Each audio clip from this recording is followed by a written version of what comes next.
আমাকে কাইন্ডলি একটু 2 মিনিট দেন। আচ্ছা 2 মিনিট দিলাম কাইন্ডলি। জি, থ্যাংক ইউ মাননীয় সংসদ সদস্য।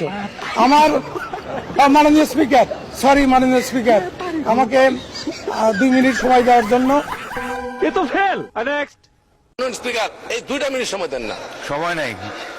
দুইটা মিনিট। ধন্যবাদ মানুষের। আমি তো বক্তব্যের প্রারম্ভে বলেছি, মুদি দোকানে লেখা থাকে না, বাকি চাহিয়া লজ্জা দিবেন না, সময় চাহিয়া লজ্জা দিবেন না। পরবর্তী বক্তা।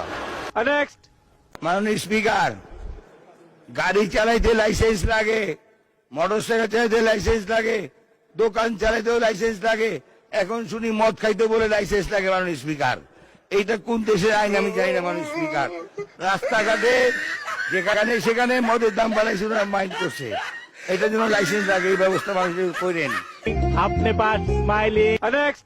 মানে স্পিকার, হাফিজ সাহেব থাকলে রিলেট করতো, উনি ভোলা মানুষ। মানে স্পিকার, একটা বাড়ি, সরি হাফিজ সাহেবকে, সরি স্পিকার সাহেব, থ্যাংক ইউ, সরি। এই সংসদে আপনার অনেক মামা চাচা খালু থাকতে পারে, কিন্তু সবাইকে মাননীয় সদস্য বলে ভাই বলবেন না, কাউকে মাননীয় সদস্য বলে সম্বোধন করবেন ভবিষ্যতে। 2014 সালে আপনাকে মনোনয়ন দিয়েছে। 2014 সালে তো নির্বাচন করে নাই বিএনপি। মাননীয় স্পিকার, আমি এখনই বিদায় নিচ্ছি। আল্লাহ হাফেজ, সবাইকে ধন্যবাদ। আসসালামু আলাইকুম। কোথায় বিদায় নিচ্ছেন? শেষ করছেন। একটা মাননীয় সদস্য